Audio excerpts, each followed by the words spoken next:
এবারের আইপিএল এর প্রথম সুপার ওভার আসুন দেখেনি কেমন করলো প্রথম সুপার ওভারে। দেখুন এই ম্যাচটায় দিল্লি ক্যাপিটালস এবং রাজস্থান রয়্যালস মুখোমুখি হয়েছিল। প্রথমে দিল্লি ক্যাপিটালস ব্যাট করে 188 রান করে এবং জবাব দিতে নেমে রাজস্থান রয়্যালসের সামনে 189 রানের টার্গেট থাকে এবং তারাও কিন্তু 20 ওভার শেষে 5 উইকেট হারিয়ে 188 রানই করতে পারে। দেখুন দিল্লি ক্যাপিটালসের যখন 19 ওভার 5 বল শেষ বলে 2 রান লাগে তখন লং অনে ঠেলে দিয়ে 2 রানের চেষ্টা করে, কিন্তু রান হয় 1 এবং 2 রান নিতে যায় রান আউট হয়ে যায়। তখনই সুপার ওভারে ম্যাচটা গড়ায় এবং সুপার ওভারে গিয়ে ম্যাচটি দারুণ একটা ম্যাচে পরিণত হয় এবং প্রথমে রাজস্থান রয়্যালস ব্যাট করে 12 রান টার্গেট দেয় দিল্লি ক্যাপিটালসকে এবং জবাব দিতে নেমে দিল্লি ক্যাপিটালস প্রথম বলে রাহুল 2 রান নেয় এবং তার পরবর্তী বলে দ্বিতীয় নাম্বার বলে 4 মেরে তিনি কিন্তু 2 বলে 6 রান তুলে নেয় এবং 3 নাম্বার বলে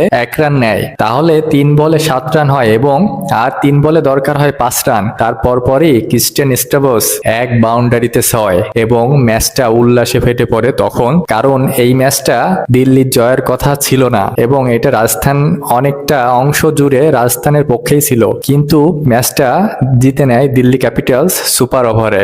দুর্দান্ত বল করেন এদিন মিচেল স্টার্ক, সুপার ওভারে দারুণ বল করেন, কিন্তু জোফ্রা আর্চার তিনি কিন্তু সুপার ওভারটা ঠেকাইতে পারেননি। এই জন্য ম্যাচটা জিতে যায় দিল্লি ক্যাপিটালস। ধন্যবাদ। ভালো লাগলে লাইক কমেন্ট ফলো সাবস্ক্রাইব করবেন। ধন্যবাদ।